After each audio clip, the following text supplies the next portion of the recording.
Hello bachcho, let's read the question. The question says a circular disk of moment of inertia it is rotating in a horizontal plane with its symmetric axis with a constant angular speed omega I.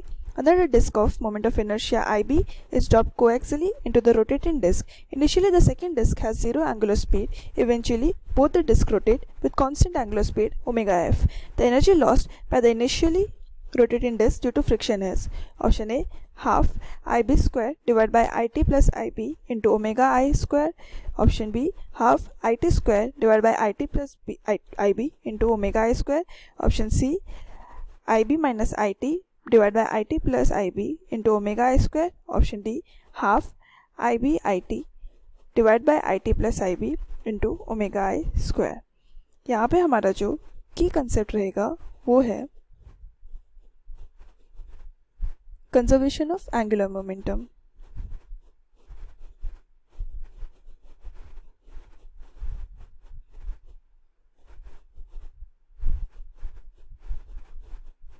हमें बताया गया एक disc है जो horizontal axis में rotate कर रहा है with initial angular speed omega आई. इसका इनर्शिया है it.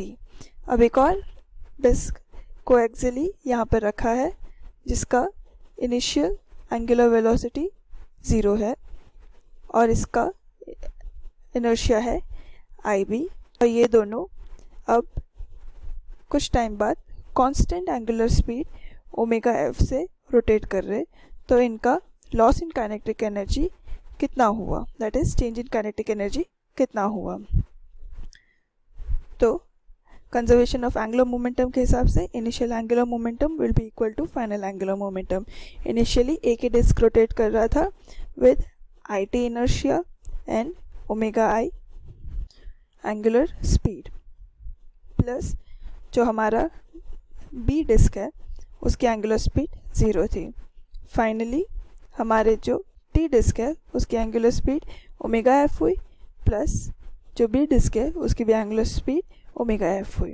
तो ये हो जाएगा IT into omega I is equals to omega f common ले लेंगे into IT plus IB. So जो फाइनल एंगुलर स्पीड है वो हो जाएगा IT divided by IT plus IB into initial angular speed. ये हमारी इक्वेशन 1 बन गई. हमें पूछा है काइनेटिक एनर्जी का लॉस कितना हुआ है. हम काइनेटिक एनर्जी का लॉस फाइंड कर सकते हैं by subtracting final kinetic energy from initial kinetic energy. इससे हमें काइनेटिक एनर्जी का लॉस मिल जाएगा. हमारा जो इनिशियल काइनेटिक एनर्जी था वो होगा हाफ आई ओमेगा स्क्वायर, जो था half into IT into omega I का स्क्वायर.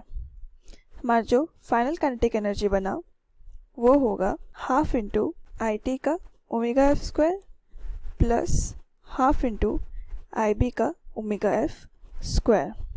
जो फाइनल काइनेटिक एनर्जी होगा वो होगा half into IT plus IB into omega f square. The change in kinetic energy होगा वो होगा initial kinetic energy minus final kinetic energy. ये हो जाएगा half IT omega I square minus half into IT plus IB into omega f square. अब यहाँ पर omega f की जगह हम इक्वेशन 1 पुट करेंगे, that is omega f is equals to IT divide by IT plus IB into omega I. ये हो जाएगा half IT omega I square minus half IT plus IB into IT divided by IT plus IB का whole square into omega I का whole square. यहाँ पर IT plus IB और यहाँ पर IT plus IB one time cut जाएगा. ये हो जाएगा half IT into omega I का square minus half IT square omega I का square divided by IT plus IB. इधर हम कॉमन ले सकते हैं हाफ IT ओमेगा I का स्क्वायर को सो ये हो जाएगा 1 minus I T divided by I T plus I B. इसको फर्दर सॉल्व करेंगे तो ये हो जाएगा half I T omega I का square into I T plus I B minus I T divided by I T plus I B. So इसमें minus I T plus I T cancel out हो जाएगा, तो ये आ जाएगा half I T into I B divided by I T plus I B into omega I का square.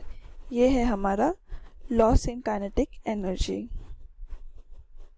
Half I T I B divide by I T plus I B into omega I square. Therefore, our correct option would be option number D, half IBIT divided by IT plus IB into omega I का square. Hope you understood it well. Best of luck.